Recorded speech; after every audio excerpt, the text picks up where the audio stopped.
quando você está gerenciando o risco de pessoas, por exemplo, de perder determinados profissionais, aquilo que você consegue controlar, aquilo que está dentro do seu planejamento ou do seu alcance de risco, de cálculo de risco, né? Você consegue fazer um controle. Mas e um falecimento? Uma doença inesperada que incapacite a pessoa?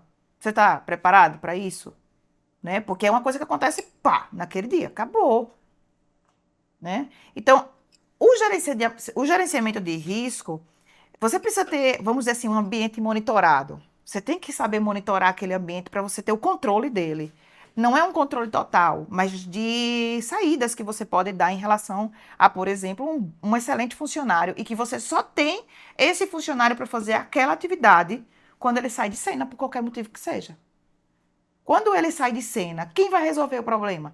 E assim, no Brasil, a gente tem essa tendência mesmo das empresas elas enxugarem muito o seu pessoal, porque é caro ter funcionário no Brasil. A gente sempre fala, né? É muito para quem paga e é pouco para quem recebe. De fato, é uma realidade brasileira. Pela quantidade de tributos e de contribuições e de coisas que você tem que pagar para ter um funcionário. Então, qual é a tendência do empresariado brasileiro? É enxugar ao máximo a quantidade de pessoas e concentrar coisas muito importantes em uma, duas pessoas. Isso eu estou falando da maioria das empresas. Obviamente, eu não estou falando de grandes corporações, onde você tem setores para cuidar de determinados assuntos. Na maioria das empresas, você tem pessoas para lidar com determinado assunto. Então, é uma pessoa para fazer aquilo, uma pessoa para fazer tal coisa. Você não tem equipes realmente para fazer a mesma coisa, tá? A realidade brasileira é que a maioria das empresas trabalham com a pessoa e não com o setor. E aí você tem aquela situação, a pessoa sai de férias, é um tumulto. Você não consegue 30 dias suprir essa pessoa, porque você colocou todas as habilidades daquele setor para uma pessoa. A pessoa ficou doente, como é que eu vou fazer isso? Então, gerenciar esse tipo de risco tem que ser inerente ao empresário, porque ele já sabe que ele só tem alguém para aquilo ali. E a gente percebe muitas vezes que às vezes o comodismo deixa que ele faça essa análise de risco. A pessoa está há 10, 15 anos na empresa.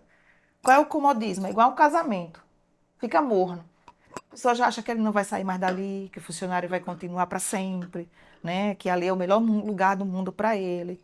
Mas um belo dia o funcionário fala assim: eu não quero mais isso para minha vida. Quero meditar, quero viajar, quero mudar de empresa, quero fazer transição de carreira. Eu vou embora. E não dá satisfação. Chega lá e diz assim: eu vou embora. Isso acontece muito nas empresas que eu trabalho. Muito. E aí começa aquela confusão. E agora? Quem eu vou colocar no lugar para fazer tudo o que essa pessoa fazia? A tendência é que esse setor ele fique moroso por muito tempo. Até encontrar uma pessoa, até treinar, até ter a confiança, até ter a produtividade. Quando você vai chegar na produtividade, já se passou bastante tempo. Talvez você tenha perdido dinheiro, dados, enfim, coisas que são importantes para o dia a dia da empresa, né? E para a sustentação de determinados setores da empresa. Então, eu lhe digo que, com certeza, a realidade brasileira nos transformou em grandes gerenciadores de risco.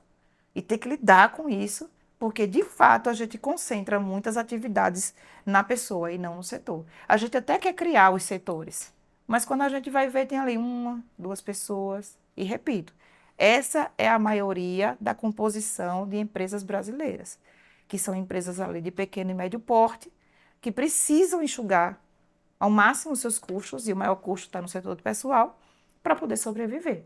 E aí a gente concentra em pessoas. Em geral, nas empresas que eu trabalho, eu sempre sugiro, né, uma controladoria ou uma gerência.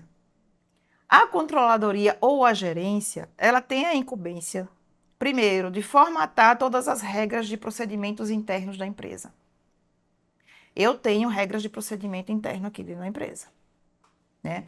Então, quando você já sabe o que determinada pessoa, o que determinado setor precisa fazer, quem entra ou quem sai já sabe ali dentro do manual, dentro das regras internas, pelo menos o básico para ela prosseguir naquele setor.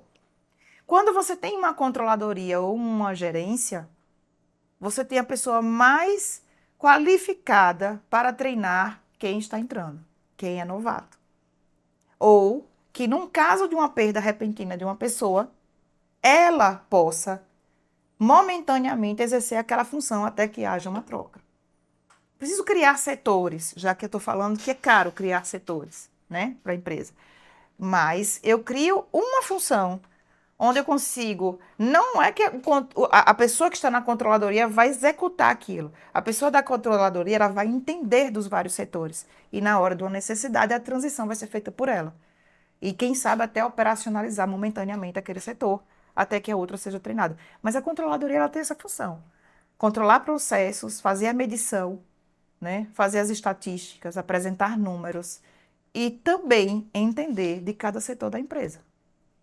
Essa, para mim, é uma solução razoável, até considerando condições financeiras das empresas para conseguir gerir risco e crise. O gerenciamento de risco é uma análise do seu negócio e dos riscos que ele tem em relação à atividade, em relação ao que você presta serviço ou produto, aos riscos da sua atividade em todas as áreas que você está atuando e nas áreas internas, na área tributária, na área trabalhista. Gerenciar risco é tentar prever situações que a empresa pode suportar aquilo ali, pode estar passando por aquela situação. Isso é gerenciar risco. Gerenciar crise, a coisa já aconteceu. Quando você gerencia risco, a coisa não aconteceu. Você está prevendo que determinadas coisas podem acontecer. Vou dar um exemplo muito simples. Quem tem varejo sabe do risco de estar vendendo um produto com defeito e que a responsabilidade legal também é dela, além do fabricante. Ela tem como gerenciar esse risco? Tem. Ela tem como fazer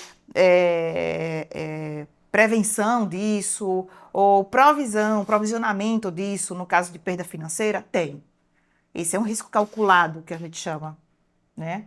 Então, gerenciar risco é algo que ainda não aconteceu, mas que, de acordo com seus processos, com a sua atividade e com suas análises de processos, você consegue mensurar e gerenciar para evitar. Mas se acontecer, você já sabe qual vai ser a solução. Você precisa ter isso mapeado no seu negócio. Quando eu gerencio crise, é porque ela já aconteceu, é um fato ocorrido. É um fato que está presente e eu preciso de uma solução imediata. E aí, quando eu estou falando de gerenciamento de crise, eu tenho uma outra questão que é a velocidade. Quando eu resolvo o gerenciamento de crise, eu tenho que ser quase que imediata na solução. Porque se eu não der uma solução rápida, eu não estou gerenciando crise, eu estou aumentando a crise. Então, gerenciamento de crise e velocidade de decisão, eles estão juntos. Se a gente afasta isso, a gente só aumenta a crise. Então, quando eu estou gerindo empresa, eu preciso ter as percepções todas da empresa. Porque se acontecer uma crise, essas minhas percepções de vários setores é que vai fazer com que eu pense mais rápido, com que eu una as pessoas que precisam estar comigo naquele momento e que mais rapidamente a gente ache uma solução. Ou então, ao invés de gerenciar uma crise, eu estou aumentando essa crise. Tá? E assim, gerenciamento de crise, ela é inerente, ela precisa estar inerente, ela precisa estar na mente do empresário que vai decidir. É o diretor, é o gerente, é o dono, é o sócio, a pessoa que decide. Precisa ter esse tino de fazer decisões rápidas. Precisa ter dados para tomar decisões rápidas. Porque se ele não faz isso, ele está no lugar errado. É inerente a uma pessoa que está fazendo gestão. É inerente a uma pessoa que está num conselho. É inerente a uma pessoa que está numa diretoria. Conseguir dar decisões rápidas. Porque senão, ele não está fazendo o papel dele. Porque um dos papéis dessas pessoas de direção é conseguir trazer soluções para gerenciar as crises. Ah, estamos numa pandemia. De repente, fecha tudo. Eu vou perguntar para o funcionário o que é que ele vai fazer? O funcionário vai perguntar para você, e agora? Vai fechar? E meu salário? E o imposto? E a contabilidade? E como é que fica? Vem aquela enxurrada de perguntas que o dono da empresa não pode se eximir de responder e dar a solução. Ou o gerente, ou o diretor, quem quer que seja, quem tem o poder de decisão, precisa praticar esse poder de decisão com velocidade. Sem velocidade, só se aumenta a crise. Eu conheço gerentes que não conseguem gerenciar crise, tá? Quando ele começa a delegar muito as respostas a outras pessoas, aos membros da equipe, porque na verdade ele não tem resposta nenhuma. E aí ele reúne a equipe e diz assim: e aí, o que é que você acha? O que é que você faria se você sabe? Eu não estou dizendo que reunir a equipe não está dentro da estratégia, não, tá? Porque, como eu falei, a gente precisa de dados, de números, de processos internos, para dizer, dentro da nossa prática, como é que eu vou resolver essa crise. E, obviamente, a equipe pode trazer isso muito bem, rápido, inclusive, e dizer, olha, no setor financeiro está dessa forma, onde o pessoal está assim, está assim, está assim. Aqui estão os dados. Mas a equipe vai trazer dados. Os dados estão todos abertos ali para quem vai tomar decisão. Na hora que ele vê aqueles dados, não é a equipe que vai trazer a decisão. É ele que vai tomar a decisão. A equipe pode até sugestionar, mas a decisão precisa ser dele. Porque a responsabilidade da consequência, né, daquela decisão que ele tomar é dele. E muitas vezes eles não querem trazer soluções para poder não ficar com a responsabilidade do que vai acontecer. Mas aí eu repito, que tipo de gestor você é, que tipo de direção você quer ser. E aí digo mais, o dono da empresa, os sócios da empresa, no momento de escolher essas pessoas, escolheram por quê? Gostou desse vídeo? Faça aqui os seus comentários e não esqueça de se inscrever no nosso canal. Agora eu vou deixar você aqui com outro vídeo para você assistir.